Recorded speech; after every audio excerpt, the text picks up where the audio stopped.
Hey, I just want to mix up a bit right now. I normally do videos basically on movies, box sets, horror, budgets, stuff that I really like, Screen Factory, and that. So I wanted to go back to a video that I kind of did earlier on.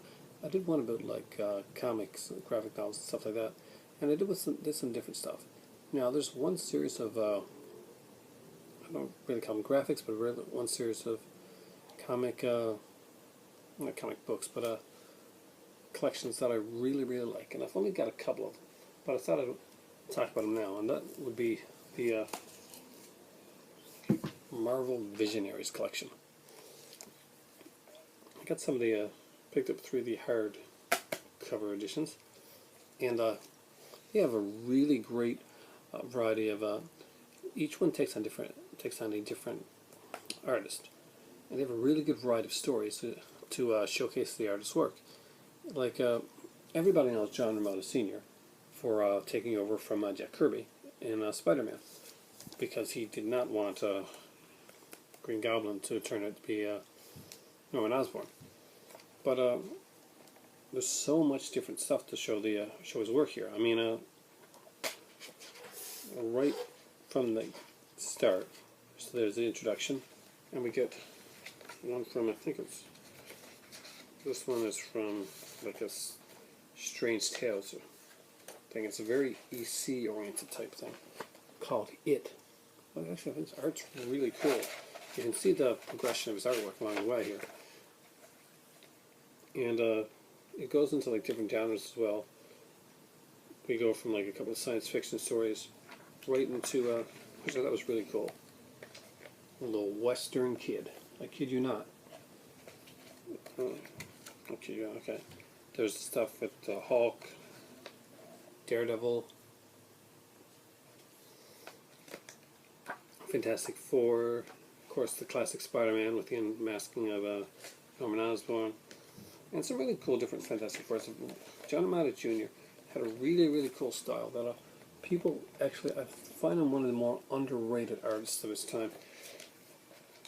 And it goes through a lot of different stuff here. I mean, like, it takes it up ways. We get like covers, different stuff that he's done, stuff he did for Wolverine, and like you're going from stuff like Young Men Tales, Western Kid Tales to Astonish, Daredevil, American Spider-Man, Fantastic Four, Captain America, Savage Tales, Vampire Tales in there as well. There's a vampire story that was done. Oh my God!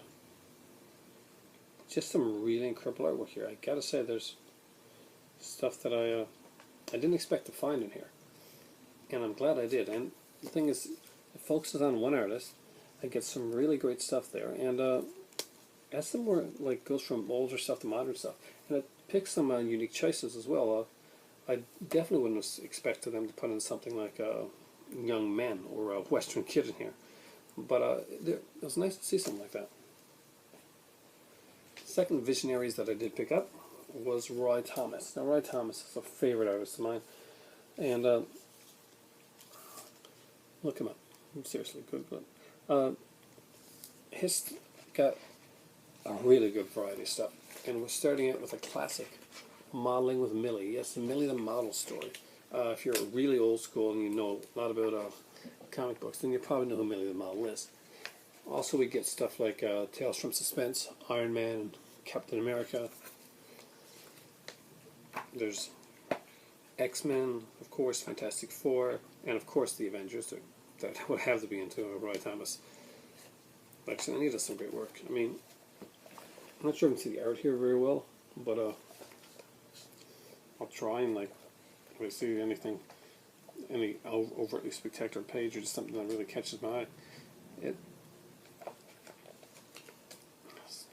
there's just some really great stuff in there. And one of the really neat things about this Roy Thomas one that I gotta admit I really enjoyed was that they have a text story with drawings in here as well, and that was very different.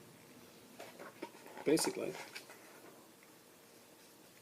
it's like an excerpt from it's supposed to be an excerpt from a biography about Morgana Blessing. So it's a Doctor Strange story, but it's done with like some artwork, but it's a text story, and very cool. I gotta say, very, very cool. Some interesting stuff, and they don't all want to go for the color stuff. They do the black and white stuff as well. So I gotta show you this because if you're a horror fan, then you may remember this comic book series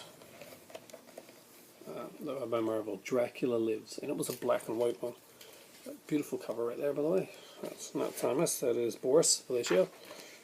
And this, however, is Thomas doing a black and white Dracula story in the classic tradition.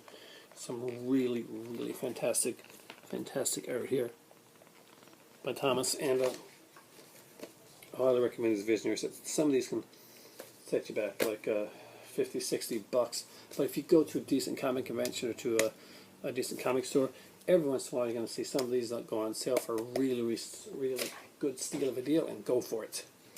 The third one I got was a no-brainer for me. It's one that everybody should have. I got the second volume because I couldn't get the first. Unfortunately, this was one of the ones that was pretty sought out at the time, and that was Jack Kirby. Jack King Kirby was probably one of the most known comic artists of all time, and sadly he was not recognized as much as he should have been in his day, and he did not get the credit or the money that he deserved for the characters that he helped create. This one here has stories from Captain America Comics, Marvel Mystery Comics, Yellow Claw, Strange Tales, Devil Dinosaur, Not Brand Eck, Love Romances. So let's take a look at some of Kirby's work here. Again, when we start out, we'll see Kirby doing the classic, more horror-oriented version of Red Skull. I really love the early Captain America comics. I got some of those on a Comicology, if it's an app on the iPad, and it has some really, really cool stuff. And honestly, it's got some sick, twisted stuff as well. There's a lot of death in those. A character that, not the Vision that we know of now, but a character by the name of the Vision. So kind of early Kirby work there. We get, this one's really good for like monster fans. Of course, Fing Fang Foom, classic Marvel monster. And go from Fing Fang Foom, tongue twister there, to one of his romance stories. The Summer Must End. As you can see, his art is definitely distinctive and damn good. The beginning of the Two-Gun Kid. Just a lot of really incredible stuff. There's more of his romance stuff here. More of his later Captain America. His work on Fantastic Four.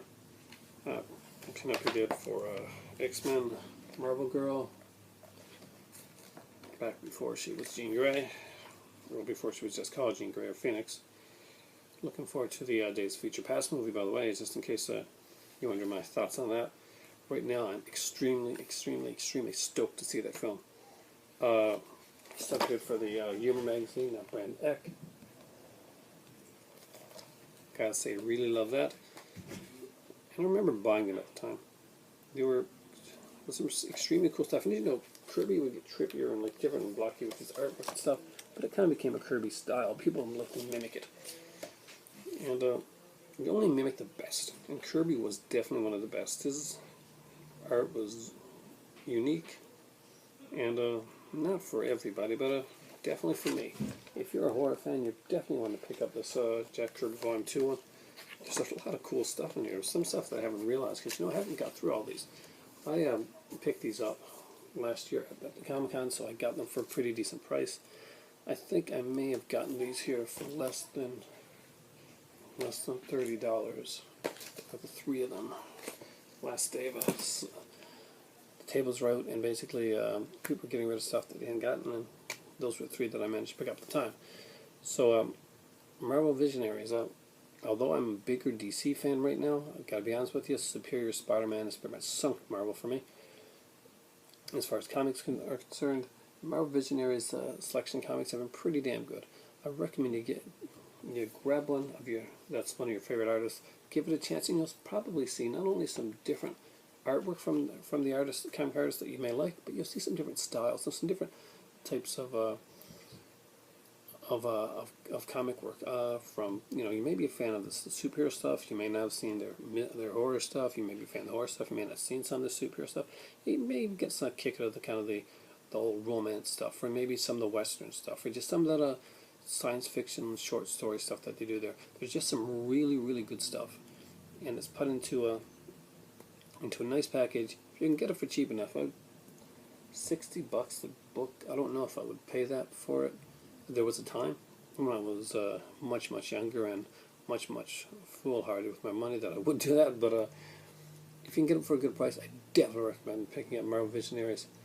Just choose your favorite artist, or choose one that you think, or look through one and see if it has a nice range of stories. Those are three of my favorites. But I'd like to get I wonder if there's I gotta get Neil Adams one if there is. Neil Adams, great guy, great artist. Got to meet him a couple years ago, and got some of his art here up on my wall, actually. Anyway, thanks for watching again. Just want to do something different. Don't worry, I'm going to go back to the movies, but every once in a while I like to break it up, do some comics, do a tabletop type board game, do maybe even an iPad app review or something like that. But, just let me know what you like. Say, I'm not so into the comics, get back to the movies, just let me know. Thanks a lot for watching. Comment in the comment section. Try and like the video. And if you haven't subscribed, please do. I want to get to 100. It'll be contest time. And right now, it really is time for tea because my coffee's got cold.